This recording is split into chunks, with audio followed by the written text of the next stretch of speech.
Sunjin walked into Minsu's office and told her to pack up. Minsu was confused and asked what was going on. Sunjin, looking at her, told her to just pack up her stuff and that he would explain later. Minsu refused and told him that she wasn't going anywhere unless he told her what was going on. Sunjin moved closer and told her that he didn't want her around Wuben and that it was better if she resigned and stayed away from him. Minsu, still confused, explained that she needed the job to complete her internship and that it didn't make sense to resign for a petty reason that she wasn't even aware of.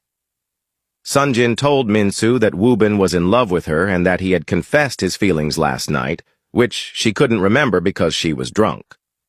Minsu was shocked to hear this. Sunjin continued, saying that he knew his friend and how he could be sometimes, and that it was best for Minsu to stay away from him. He also added that he would help her find another internship since she only had a few weeks left to complete it.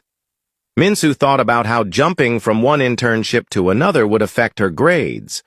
She explained to Sunjin that she did not see wuben that way at all, and that staying wouldn't affect their relationship because wuben's feelings wouldn't change the way she felt about Sunjin.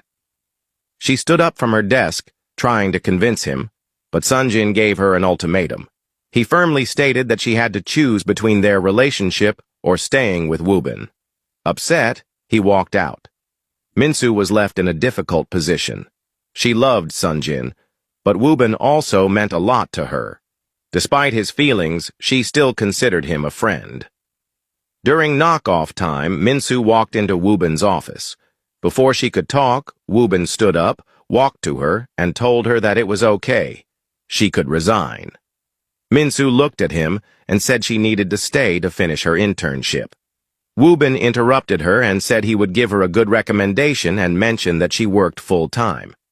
He continued, saying that Sunjin was right and that it wasn't good for her to stay at the art studio and work with him. He added that it was best she hand in her resignation letter the next day. He said this as he walked out. Minsu stood there, unable to believe that things had ended this way after they had had a good time together the previous day. The next day at work, Sunjin sat in his office, looking at his cell phone and contemplating whether to text Minsu. He put his phone down, telling himself that if she really loved him, she would do exactly as he told her to. His assistant walked in. Sunjin could immediately tell that something was wrong. He asked what was going on, and the assistant mentioned that all the organizations they were in talks with had decided to pull out. Sunjin's heart sank.